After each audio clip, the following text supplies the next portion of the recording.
Okay, Respi Physiology. I think among all the syllabus in your master's guidebook, Respi Physiology syllabus is the biggest chunk. Okay, because as anesthetists for ventilation and everything, they actually cover a lot, and the applied part actually comes a lot here. Applied physiology. Okay, Respi for a lot. The changes during exercise, changes under GA, right? All the West zones, everything, all that are applied actually, mostly applied. So, but today's intro, we will cover mostly the basic part of the Respi, okay, for you to understand before you go to the applied, okay, the terms, the definition, the must-know things lah, okay. These are the things that you cannot make mistake or you cannot afford to say I don't know. Okay, we will go into that first. Then at the end of it, I will do some gas laws. Okay, gas laws comes under physics, but if you don't understand, very difficult to understand Respi actually. Okay, we will just touch on gas laws, the important equations. Okay, so trust me, understand these equations or learn or study these equations all at the beginning of your masters. Don't keep it, or I will read physics at the end. Then you do at the end, then only you will only realize, oh, why didn't I do this earlier so I can understand better? You will be mugging up most of the stuff because you didn't do that physics part yet. This Eigenpoisson equation, Reynolds number. If you have read all that, you do Respi, all this turbulent flow, Reynolds flow, laminar flow, you would have understand much easier if you have done that, right? That's why those who set for MCAI, when they send for primary, they'll find primary very easy. Trust me. If you have set for MCAI and passed, and when you study for primary after that, you'll find it very easy. Because when MCAI, you will really go into this equipment and physics a lot. You have to read all these equations. And then they have a paper on that, and you need to know depth about calculation also. One paper is on physics and equipment. So that will make life easy for primary actually. But that's why I always tell them, whenever I take my online class, everything, I don't take the normal topic. I'll do the equations. That's what people don't read. And they don't understand, they just mug up. You mug up alveolar gas equation, you go there, Viva, you will forgot. You won't even know how to relate it. Or they give you if you understand about alveolar gas equation, when they give you a situation about high altitude, you can just relate. How does it occur? Or you can talk about hyperbaric chamber. Just now you said, right? Because we understand the equation about the plasma dissolved oxygen, and they give you a situation of hyperbaric chamber, you know how much it will increase, right? That kind of things. So these are the things I'm covering. The other part about a little bit more on what is it about the applied part about pre-oxygenation, all these things are just extrapolation of this what we're going to learn today lah. Okay, and minute ventilation changes during exercise, one lung ventilation, all you don't have to know in depth.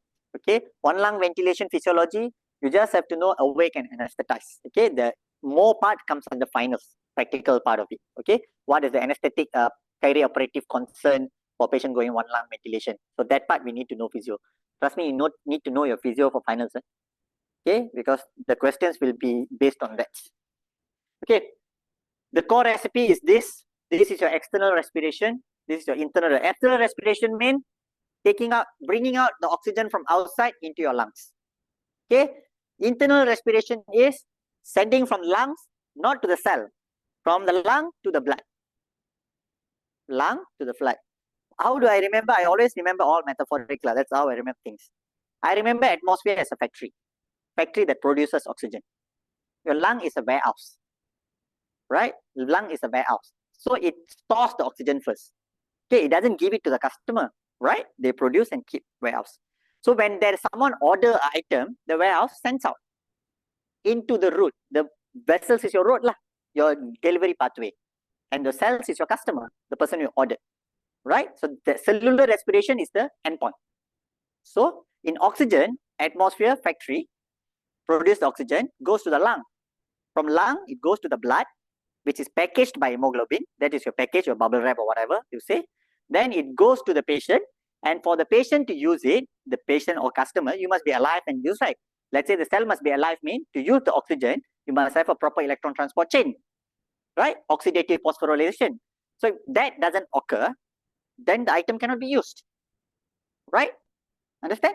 So that's how is it. So that's a cellular respirations lah, finally. So O2, CO2 goes here, then this is the pulmonary capillary exchange. CO2 is being taken up by the lung, O2 is given out by the lungs. Okay, gas exchange. Okay. External respiration, the keywords here is, I just go intro all this because all this will bring me to my topics of all the words I'm going to use. Bulk flow of air in and out of the lungs. So when I say bulk flow here, so this is where the laminar flow, turbulent flow all coming in. Your external respiration is where your flow is very important, like in asthmatic, bronchoconstriction, everything. All that doesn't involve gas exchange, right? It's purely flow. The oxygen is not ready to be utilized yet. It's just about bringing it to the warehouse, to the lung, right? So it's about flow. Whereas internal respiration is where the gas exchange actually occurs. That's where it comes in contact with blood. Before that, it's still in the gaseous form. Okay, it doesn't actually become in contact with the blood. So we have functional anatomy, we have conductive zone and respiratory zone. This is your whole respiratory system, as in external respiration. We are not talking about internal. This is external respiration from the atmosphere to your lung. We have conductive zone and respiratory zone. Conductive zone is what we call as that space where no gas exchange occurs. Okay, which is around 150 mil. It's also same around there. Okay, it goes by weight and everything. Okay, then you have respiratory zone. Respiratory zone is where the gas exchange occurs. Okay, this is where the gas exchange actually occurs. Okay, then we have to know this Weber classification of your airways. It has 23 zones, 16 zones in conductive airway, 7 zones in your respiratory zone. All these are MCQ purpose. Okay, just I'm giving out the facts. Okay, nothing much to remember. Okay, so next, what we call as anatomical unit. So the respiratory zone is anything distal to terminal bronchioles. Okay, you have your trachea, primary bronchi, secondary bronchi, tertiary bronchi, bronchiole become terminal bronchiole. After the terminal bronchiole, that's where your respiratory bronchioles comes in. For anything distal to terminal bronchiole is called anatomical unit of a sinus for the respiratory exchange. Okay, this part. The respiratory bronchiole give out alveolar ducts to alveolar sacs and alveoli, millions and millions of it. Okay, this is the sinus. It's called collectively called as anatomical unit of sinus, where 95% of your total lung capacity is held in all this area, not in your bigger airways and everything. It's in this part distal to your terminal bronchiole. Functions, this is purely just for remembrance or short notes or anything. Functions of your lung, functions of your respiratory system, respiration, of course you all know that. Non-respiratory function, a lot of way to remember, like the common mnemonic is that drift SAM. Okay, drug administration, volatile anesthetic, bronchodilators. What are the resuscitation drugs can be given? Enable there. N stand for naloxone. A. Okay, sure, really. Okay. V is for Valium. E for epinephrine. Remember, emergency condition. Cardiac arrest, you need to give epinephrine. Last time they gave atropine, right? Previously, past ACLS. You all never learned that ACLS, huh? Oh. Last time ACLS, cardiac arrest got atropine also. So it's for bradycardia, so-called. Then they took it out. That's why it's there. Okay, means like all these can be given via ETT. The patient comes, you cannot get line, you can give. Okay, atropine. N stands for naloxone. Patient with opioid overdose. Patient will take an oral opioid, everything, they overdose, you want to reverse. A for atropine. V for Valium. Patient comes with status epilepticus, you cannot get line. E for epinephrine. L for lignocaine, severe arrhythmia, like VAF and everything. Okay, understand? Okay, next, we go this fast, I don't want to waste time here. Reservoir, blood, central volume contain around 500 ml of blood, okay, in your lung, pulmonary circulation. Okay, how much is in your heart? Heart at rest, how much the heart holds?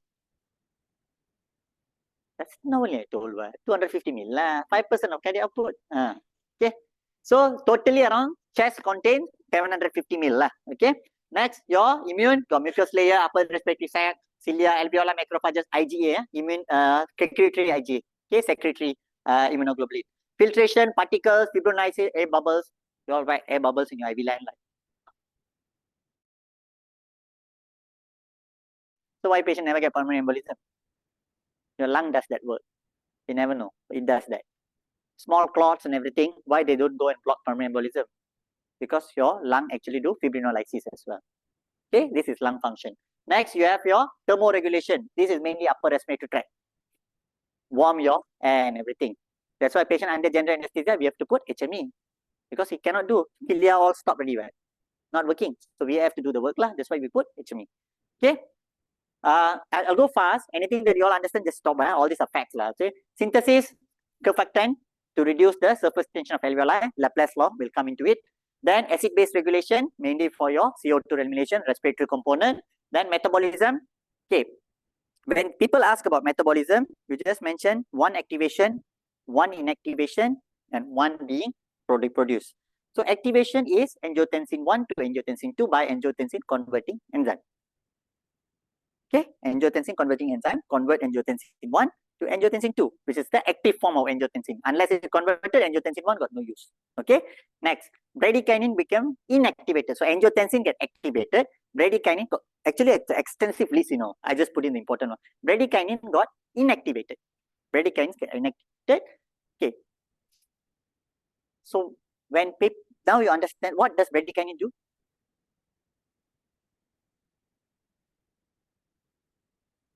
No, so this is inactivating bradykinin. So what does the bradykinin do in your, if bradykinin, high bradykinin in your body, what you will get? What are the symptoms you get? Huh? Cough. That's why patient taking ACE inhibitor will have dry cough. So you're inhibiting ACE inhibitor, right? The ACE enzyme supposed to inactivate bradykinin. You pergi inhibit that enzyme, bradykinin tak get inhibited. When you induce a patient, let's say you give 100 micro of fentanyl fast bolus. Have you seen patient coughing? Same reason. High dose of opioid, fast bolus, will inactivate ACE enzyme. So it goes to the lung, pulmonary circulation, right? Bradykinin tiba-tiba high. That's why patient coughs. But it's very fast. Very short, right? Understand? Okay. Next. Production of prostaglandin and metabolism of some drugs. Okay. Some drugs can be metabolized, lignocaine, everything can metabolize in the thing.